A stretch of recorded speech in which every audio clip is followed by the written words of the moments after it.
ಓಂ ಶ್ರೀ ಗುರುಭ್ಯೋ ನಮಃ. ಪರಮ ಪೂಜ್ಯರು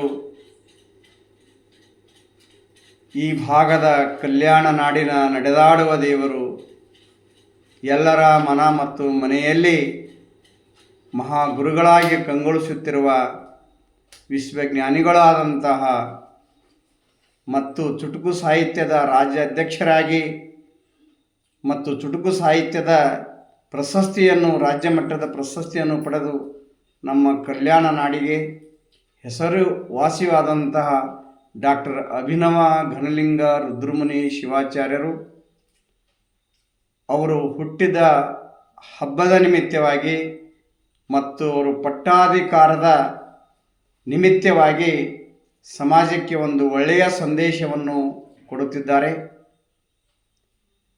2019ರಿಂದ ಇಲ್ಲಿವರೆಗೆ ಸಮಾಜದ ಮುಖಿಯಾಗಿ, ಸಮಾಜದ ಒಳಿತಿಗಾಗಿ ಒಳ್ಳೆಯ ಕಾರ್ಯಗಳನ್ನು ಮಾಡಿ, ಸರ್ಕಾರ ಮಾಡಲಾರದಂಥ ಕಾರ್ಯಗಳನ್ನು ಮಾಡಿ, ಸರ್ಕಾರಕ್ಕೆ ಒಳ್ಳೆಯ ಸಂದೇಶಗಳನ್ನು ನೀಡುತ್ತಾ ಪರಮ ಪೂಜ್ಯರು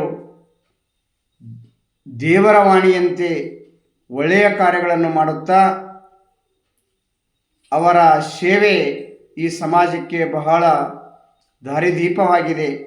ಪರಮ ಪೂಜ್ಯರು ಸರ್ವ ಜನಾಂಗದ ಶಾಂತಿಯ ತೋಟವಾಗಿ ಸಮಾಜಮುಖಿಯಾಗಿ ಕಾರ್ಯಗಳನ್ನು ಮಾಡುತ್ತಾ ಅವರು ಪ್ರತಿನಿತ್ಯ, ಪ್ರತಿದಿನ, ಪ್ರತಿ ತಿಂಗಳು, ಪ್ರತಿ ವರ್ಷ ಅವರ ಜೀವನ ಯಾವ ರೀತಿಯಾಗಿದ್ದಾರೆ ಎಂದರೆ, ಊದು ಬತ್ತಿ ತನ್ನ ಮೈಯನ್ನು ಸುಟ್ಟಿಕೊಂಡು ಬೇರೆಯವರಿಗೆ ಸುಗಂಧವನ್ನು ನೀಡುತ್ತದೆಯೋ ಹಾಗೆ ನಮ್ಮ ಪರಮ ಪೂಜ್ಯರು ಸಮಾಜಕ್ಕೆ ಒಳ್ಳೆಯ ಸಂದೇಶವನ್ನು ನೀಡುತ್ತಿದ್ದಾರೆ. ಈ ವರ್ಷ 2024ನೇ ವರ್ಷದಲ್ಲಿ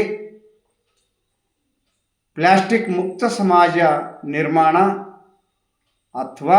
ಅರ್ಥಾತ್ ಪ್ಲಾಸ್ಟಿಕ್ ಮುಕ್ತ ಜೀವನ ಎಂಬ ಸಂದೇಶವನ್ನು ಸಮಾಜಕ್ಕೆ ನೀಡುತ್ತಾ, ಸರ್ಕಾರಕ್ಕೆ ಒಳ್ಳೆಯ ಸಂದೇಶವನ್ನು ಕೊಡುತ್ತಾ ಒಳ್ಳೆಯ ಸಮಾಜ ನಿರ್ಮಾಣ ಮಾಡೋಣ, ಆರೋಗ್ಯವಂತರಾಗಿ ಎಲ್ಲರೂ ಬಾಳೋಣ. ಪ್ಲಾಸ್ಟಿಕ್ನಿಂದ ಅನೇಕ ದೊಡ್ಡ ಕ್ಯಾನ್ಸರ್ ಅಂಥ ರೋಗಗಳು, ದೊಡ್ಡ ರೋಗಗಳು ಬಂದು ಸಮಾಜ ಜೀವನವನ್ನು ಅಸ್ತವ್ಯಸ್ತವಾಗುತ್ತದೆ ಎಂಬ ಸಂದೇಶವನ್ನು ಪರಮ ಪೂಜ್ಯರು ಸಮಾಜಕ್ಕೆ ಎಚ್ಚರಿಕೆ ಗಂಟೆಯನ್ನು ಕೊಟ್ಟು ಒಳ್ಳೆಯ ಸಮಾಜ ನಿರ್ಮಾಣ ಆಗಬೇಕು. ಆ ಒಳ್ಳೆಯ ಸಮಾಜ ನಿರ್ಮಾಣದಿಂದ ನಮಗೆ ಬಹಳ ಸಂತೋಷ ಸಿಗುತ್ತದೆ, ಸಮಾಜ ಒಳ್ಳೆಯದಾಗುತ್ತದೆ ಎಂಥ ಸಂದೇಶವನ್ನು ಇಟ್ಟುಕೊಂಡಿದ್ದಾರೆ. ಆದ್ದರಿಂದ ಬರುವ 27 ಮತ್ತು 27ನೇ ತಾರೀಕು ಮಹಾತ್ಮ ಗಾಂಧಿ ವೃತ್ತದಿಂದ ಮಡಿವಾಳ ವೃತ್ತದವರೆಗೆ ಪ್ಲಾಸ್ಟಿಕ್ ಮುಕ್ತ ಸಮಾಜ ಎಂಬ ಸಂದೇಶವನ್ನು ನೀಡಿದ್ದಾರೆ. ಅದರಂತೆ 28ನೇ ತಾರೀಕು ಪಟ್ಟಾಧಿಕಾರ ಮಹೋತ್ಸವ ಮತ್ತು ಅವರ ಜನ್ಮದಿನ ಕಾರ್ಯಕ್ರಮ ಶ್ರೀ ಗವಿಮಠದಲ್ಲಿ ಇಟ್ಟುಕೊಂಡಿದ್ದಾರೆ.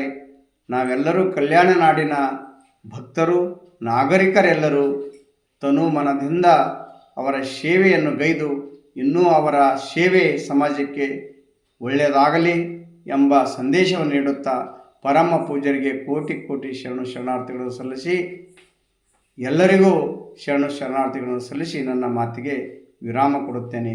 ಓಂ ನಮಃ ಶಿವಾಯ.